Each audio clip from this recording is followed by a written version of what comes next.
What's up, everybody?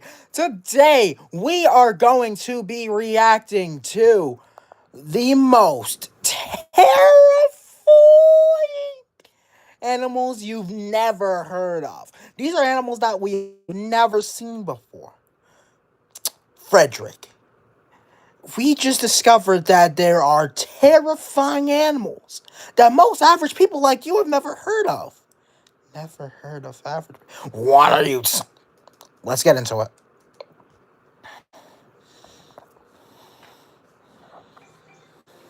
Hey, Tom, what's up? Hey, just wrapping up the pontoon. Pontoon? That sounds... Just gonna mute that because we don't care about that. So you're probably wondering, what does it mean by animals we've never heard of? I've never heard of these animals. I've never seen the animal in the thumbnail, so I don't know. And this thumbnail, by the way, I couldn't find an animal for the thumbnail, so I just used like a thumbnail of the rear end of Lizzowicia, or Lizzowicia as I pronounce it. Let's get into it. I know this isn't the first time I've asked you to do this, but just take a second to imagine that you've been transported back in time. And it can be pretty much any time, as long as you make sure to pick a point when prehistoric beasts and creatures were mucking about. Okay, now that you've done that, I want you to picture the worst possible thing you could... Dinokairos. Observation hockey. I will guess that you picked something that's an absolute unit, at least compared to us. After all, this is what so many people love about prehistory. It's home to massive creatures that, in some ways, almost feel mythical. And yet, at the same time, they were as real as can be. Oh, what? What is this? Well, we got Smilodon in real life for real. Colossal, y'all did it. Y'all brought it back. However, because of this bias and favoritism for giants of old, you often find that smaller extinct animals go neglected, so to speak. I mean, can you name a prehistoric snake besides Titanoboa? Matsoya, Gigantophis, Paleophis. Or the Vasuki? Or a shark besides Megalodon? A prehistoric... Squally Corax? Or a canine besides the direwolf? Yeah, you get my drift. Shut up. I hope the answer to those questions were yes, but that's beside the point. The real point is that, in general, we think that the worst... Oh my gosh!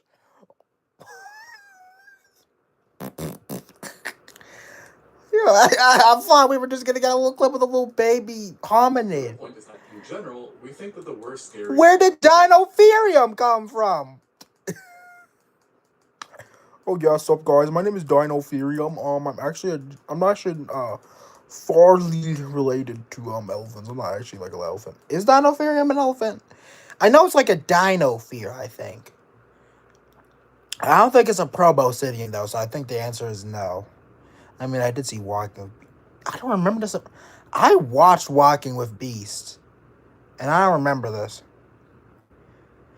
Yeah. I also found it kind of weird that they had a freaking mating segment in every single episode. Like, I don't want to deep dive into it because this channel is kind of family friendly. But like, I could have gotten over the monkeys having their like, but you had to keep that continuing with the Basilosaurus mating. And okay, I'm just gonna stop because it's gonna get weird. Yet, ironically, in real life, it's often the little guys that cause the most chaos. Like, for example, most studies that question which animals people fear the most find that smaller creatures, such as venomous snakes and spiders, are often at the top of the list. Brother, I'll kill a wasp, bruh. Okay. And in most studies, it's actually spiders themselves that are top ranked. And keep in mind, the largest spider on the planet at its max size is only the size of a plate, so not that big. And I say only. And keep in mind, the largest spider on the planet at its max size is only the size of a plate. So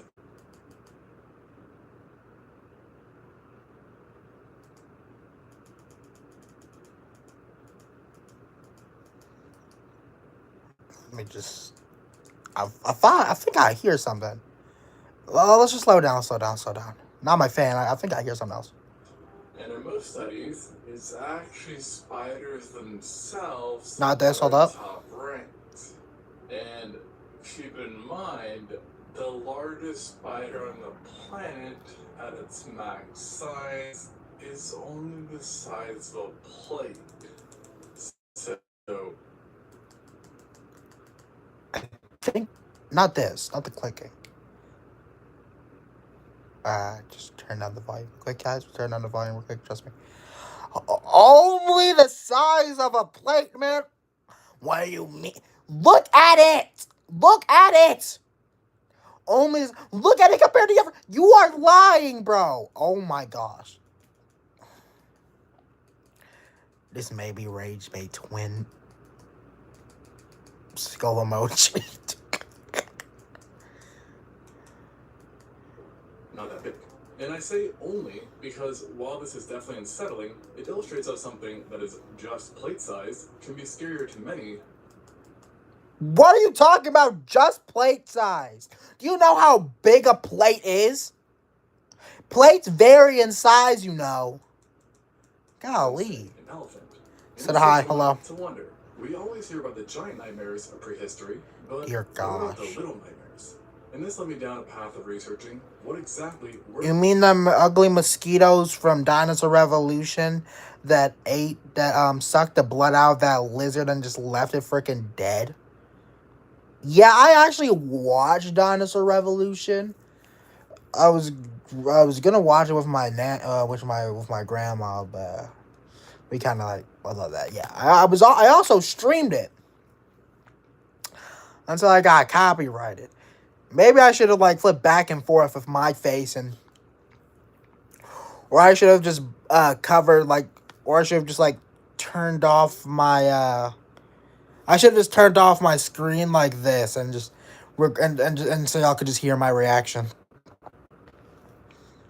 The horrors of the past that came in little packages. I'll describe what's Let me happening. just preface that some of the things I found were pretty no.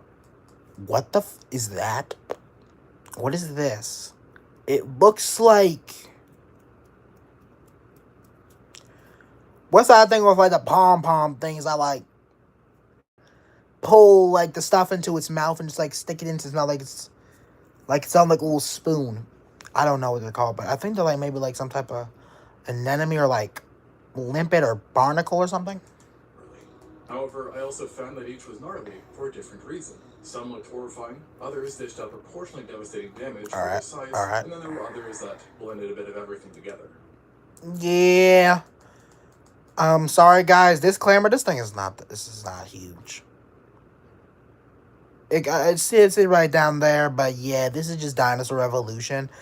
I hate to break it down for y'all and kind of like ruin the moment, but like in this scene, this is the first episode, aka the start to Dinosaur Revolution, and it's basically showing us the end of the Permian, I think, and the start of the Triassic. And the first shot we see is of this seemingly big bug before we later move on to a pair of Gorgonops fighting.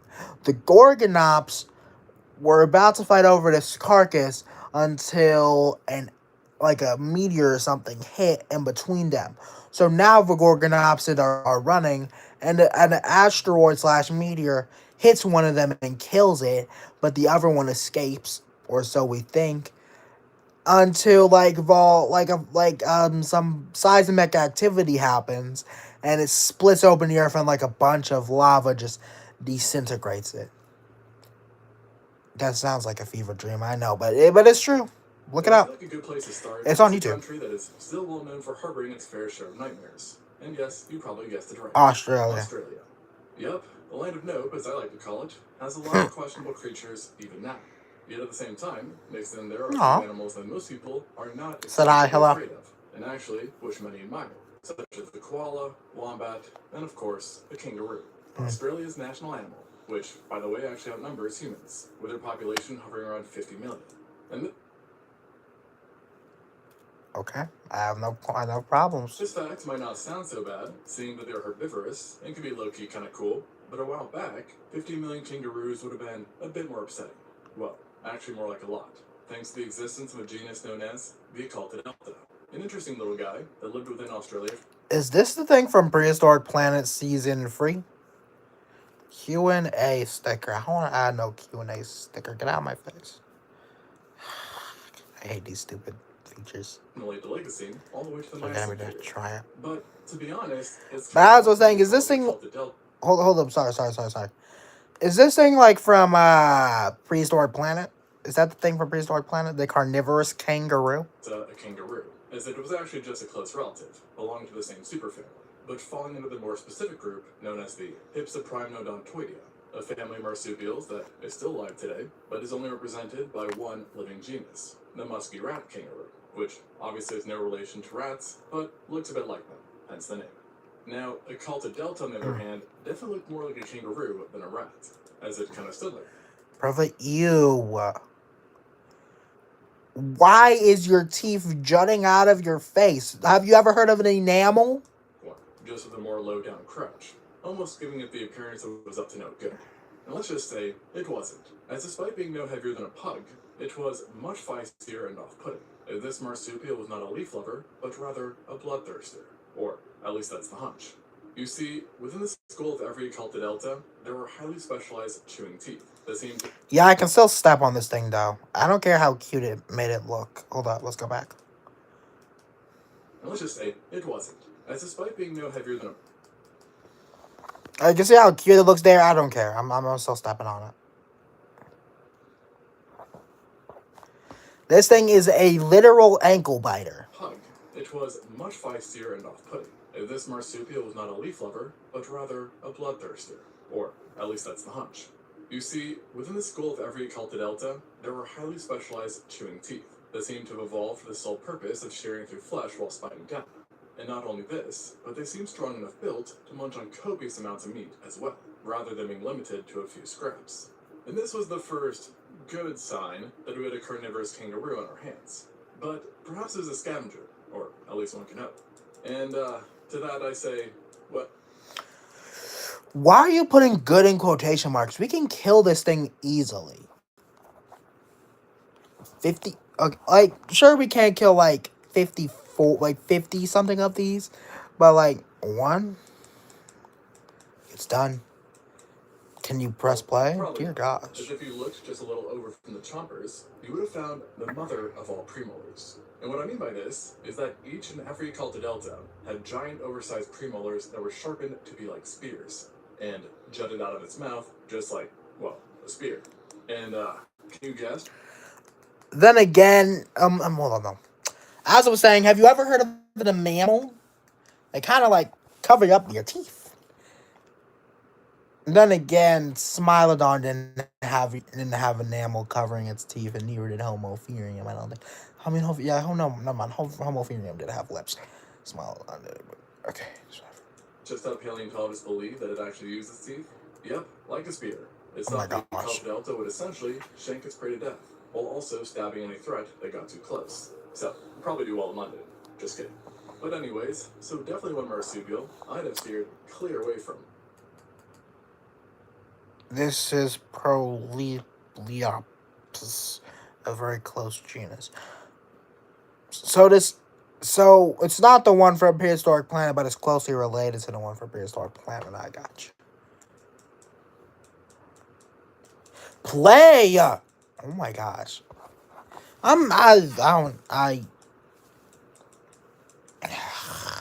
Despite it being relatively small. And frankly, if I came across a large group of these guys, I would not find my greater size to be all that comforting. And really, the only silver lining in all of this, besides their size, is that these marsupials did seem to have a more limited range, with fossils being concentrated so... What do you mean if you come across a group of these guys, you want to find your size comforting?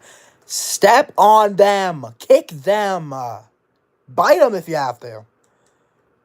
Hold up. I don't know why this controller doesn't work sometimes. Northern Queensland, where it's believed Very they weird. had snakes, birds, rodents, monotremes, and then even other marsupials. Not a pleasant picture at all, but honestly, the Echoltodelta is rather easy in the eyes when compared to some other little ancient nightmares. I mean, Also, yeah, shout out to Extinct Zoo. He's the one that made this video. Excuse me. It's really recent. It's like this. It was like 4 hours ago. Just take a look at the Scolicodons. Yeah. What the? Excuse me. Not the name, but what? How do we just transfer those? Some little ancient nightmares. I mean, just take a look at the Scolicodons. Yeah. Yikes. And now you're probably wondering, what in the HE double hockey stick is a Scolicodon? And the answer is... Well, at first we thought it was your mama. I'm just joking. I'm sorry, y'all.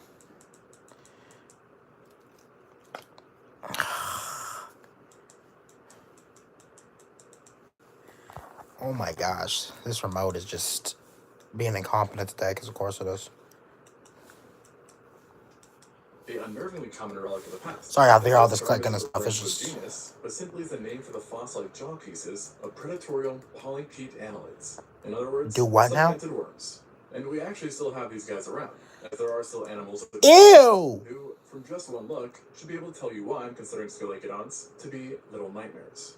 And animals such as bobbit worms do not only look the part. What is this? Bobbit worm. But they live it too, by doing some pretty devious things, such as burrowing and hiding their entire bodies in soft sediment, from which they then deploy their antennae to detect prey, which thus allows them to stage level 100 sneak attacks on unsuspecting prey. Okay, bro. Mandibles to take out the unlucky and unexpecting sucker, before then dragging them back with Oh my gosh. This all goes down in the split of a second. Now let's just say, you do not want to know what happens in those burrows, as it ain't pretty. So, now that you know how scary living bobbit worms are, just imagine how ghoulish prehistoric predatorial worms would have been.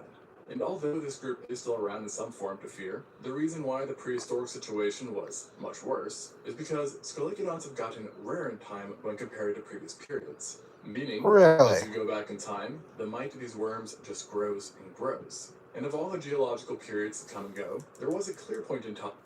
What is this? Aren't you supposed to be an ambush? Why are you coming out of the ground? You are not the death worm from Ark. In which these carnivorous noodles seem to be the most common, and that would be the Ordovician, which took place between 486 and 443 million years ago. This was a period of time where much of the world was submerged, and marine segmented worms were about as common as flies are today, and you would be hard-pressed to have swam in the ocean without encountering one. Since the first discovery, thousands of Scolicodons belonging to this age have been identified across the entire world, showcasing that the worms of the Ordovician were strong, and existing in untold numbers. And they didn't just reach Hold up. Ones belonging to this age have been identified across the entire world, showcasing that the worms of the Ordovician... Why won't you pause up? There we go. So y'all telling me this is what y'all doing under the ground? Y'all just got your long bodies just like extended out? That's a bit... No, well, y'all do you. Y'all do your ambush predating things. And they didn't just reach their peak when it came to quantity, but also when it came to diversity, reaching their highest levels of diversity in history, leading to not just one kind, but a plethora of different ones to look at. You're welcome. However, that being frick you mean you're welcome? I don't want this. said, because their jaws typically preserve so much better than the rest of their bodies, it is hard to say what exactly these guys look like, as all we know is that at least their jaws came in many different shapes. And in fact, they didn't just come in many different shapes, but also many different sizes. Oh. Huh. This is actually very interesting. So you're telling me they're basically just like humans. They come in all shapes and sizes, colors. It's interesting. I like the one at the top left. I like A on the left image. It kind of reminds me of like the pincers of an insect, like maybe like a beetle or something. Very cool. All right. Kind of want to wrap this up, so continue. With the vast majority of them having been no bigger than 2 millimeters. Oh yeah, I forgot to ask y'all. How are y'all doing? I know I haven't streamed or did a video in a while. I've been trying to keep alive via post and stuff like that, but I don't think most of y'all are here for the post. Y'all are here for the content. So yeah. Yeah. few, whilst not being massive, were pretty dang big in comparison. And so far, it seems that the largest of these predatory worms, based on their mouths at least, would have been about 6 foot 7 inches, or about 2. Dear gosh.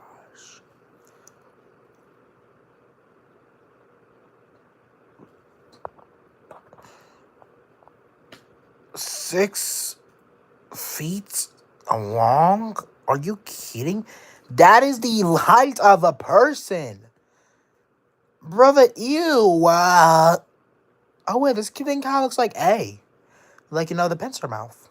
Meters long, giving them a grand total weight of around a pound, or about. Never mind, y'all are not scary at all. I could grab this thing out of the ground and just, pull it out of the ground. You ain't doing nothing. Half a kilo. So, not large enough to hunt a human, Yeah. but still plenty big enough to invade our dreams. Or invade my... Whoa. nightmares. Never mind. And at the same time, there was another group of smaller animals, which were, albeit unrelated, that I would also define as little prehistoric. Oh, these guys. In some ways, they were even a bit like these segmented worms. And that would be Echinodont's. Echinodont's, that's what they were. Oh my gosh! Ew. Nasty. A liking to this group of jawless marine vertebrates, which once used to be a staple of the planet's oceans, and can pretty much only be summed up as prehistoric lampreys. Yet, I'd argue that this group was even more unsettling than the present-day lampreys. And why is this, you ask? Well, let's start with the fact that this group had far sharper teeth, which in some cases even protruded from their mouths like some sort of grotesque growth. And when I say sharper, I mean sharper. Much sharper. Seeing that conodonts are considered to have had the sharpest teeth of any known animal ever. With some species having tooth-like structures that were not only 300 times sharper than a human's tooth, but 25 times sharper than a butcher's knife. And 1/20th the width of a single strand of hair, leading to the notion. I'm just saying alright because I kind of overlooked these things. I forgot what they were called. I forgot everything about them, to be honest. That these guys are able to pierce flesh with. Yeah, I'm sorry that I have to keep cutting them off, but the only reason why I know why these things exist is because Golgi Center's bio accurate / scientifically accurate El Gran Maha is just a giant conodont, I think, or something similar. Very minimal exertion. It seems that across the board, these guys had not only quite the diverse ranges of diet, but also feeding mechanisms, with some possibly, and perhaps unsurprisingly, acting a lot like modern-day lampreys in some sense. Ew. Essentially boring into the flesh of other marine animals, only this time with the sharpest tooth in existence. So, pretty cool, and kind of scary. As sadly for any time-traveling scuba divers out there, these little nightmares could grow up to 1 meter or 3.3 feet. I thought I was gonna show the clip of the little white fish swimming to this one guy supersonic speed. And stuck around for an excessive amount of time, with the group first having appeared during the Cambrian 500 million years ago. Whoa! Wait! What'd you say? And stuck around for an excessive amount of time, with the group first having appeared during the Cambrian 500 million years. Yeah. Also, just in case, since I may have been talking over them, how big did you say they were? In some sense, essentially boring into the flesh of other marine animals, only this time with the sharpest tooth in existence. So, pretty cool, and kind of scary. As sadly for any time-traveling scuba divers out there, these little nightmares could grow up to be 1 meter or 3.3 feet long, and stuck around for an excessive amount of time, with the group first. I got scared because I thought he said they weighed about a ton. Having appeared during the Cambrian 500 million years ago, and only going extinct during Jurassic, so some 300 million-ish years later. Oh, and did I mention that some evidence suggests that a few were also venomous? You got it, bro. You got it, bro. So, Alex, you're telling me there was freaking plesiosaurs getting freaking bitten by these things? Brother, ugh. I know if it's not what they did. Actually, no, they probably did. They, don't lampreys, stuck on fish and stuff like that? Kind of they're literally vampire fish. And I think this is actually something called the vampire fish, and it looks nothing like that. Yeah, not exactly an animal you want to bring back to life anytime soon.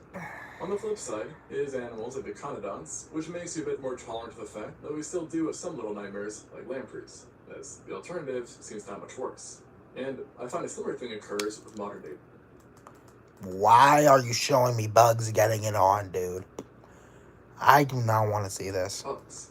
Now, many of us may not like certain kinds of them, and often have profuse reactions to feeling one touch us. But after reading about prehistoric bugs, I am so much more thankful for the ones we got stuck with. And I think a prime example of this is seen with current ants. You're gonna talk about Titanomyrma? Or whatever it's called? Dog, that's so lame. Boo, I'm just joking. I'm just kidding with you, Extinct Zoo. Tell us about Titanomyrma. I really need to stop cutting you off because I'm about to run out of breath. Sure, some of them can be quite annoying, and also possibly have one of the most painful bites in the world, but you'll still give them a big old kiss when I tell you about the extinct Titanomyrma. And hint, I called it. Actually, Extinct Zoo, you failed because I actually know that that Titanomyrma, because I'm actually a hard sweat arc player. and the name alone should probably give you some idea on why this ant was bad news. And it's with this ant that we also arrive to the phenomena that I like Why are all of them being shown? Are you telling me all these birds can fly? to call the little big problem, which essentially happens when an animal that is relatively small compared to most things becomes horrifyingly horrifying because of how much bigger it is than what we are used to. Let me tell you, you can see this quite clearly with the Titanomyrma, who for now is the largest known ant to have ever lived. Found throughout Germany, the US, and even Canada during the Eocene, this little, not so little ant was known to grow to the size of a hummingbird. Dear gosh. Like a hummingbird, it had wings as well. So yes, the largest ant ever could fly and had a wingspan that reached over 6 inches. A good thing we're already halfway in this video, bro. I was not expecting this thing, because, like, he made a video, hold up, can you go down? The clicking's very annoying, please stop. He made a video 2 weeks ago about largest animals you never heard of. Then again, it did say largest animals. Fierce, giant. So, yeah, that makes sense. So, I just thought, and he did say he was gonna, like, maybe make a part 2. So, I thought this was, like, the part 2, but I guess it's just, like, the complete opposite. Like, this, then again, he said, like, the largest... Just like how everything is bigger in Texas. Everything is... Alright, we get it. Nature. We get it. Please don't go back to an ad. It went back to an ad. But I was saying, I thought he was just gonna make a part, but it seems more like the smaller. It seems like some of the smallest animals I've never heard of. Just imagine ants the size of little birds buzzing around you. Now with that said, I should clarify that the wings do seem to have been restricted to only queens, so there is that silver lining. Alright. I knew it was too good to be true. Actually, it's the soldiers that can fly. And it's actually the workers that walk. I know, I'm pretty smart. I like ARK. I'm sorry. I am such an ARK nerd. I like how it can, like, take a real world, like, paleontology and actually apply it to actual creatures and, like, make it speculative biology. Like, who was out there thinking, oh, the soldiers could fly because they could better cover more ground and attack enemies more effectively? Or something. I know this may not be the purpose, but bro. Really, this lining is quite thin. Were Titanomyrma the same things that murked that Pelican baby in Walking with Beasts? I don't think they got a name drop. I think the narrator there just called them giant ants. Yeah, I love Walking with Beasts.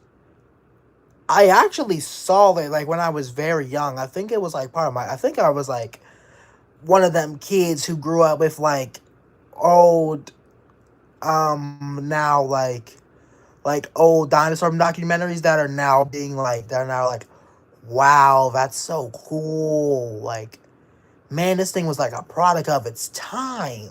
This is crazy. I think I was, like, one of those kids, because I did watch, Walking with Beasts. Well, I tried to.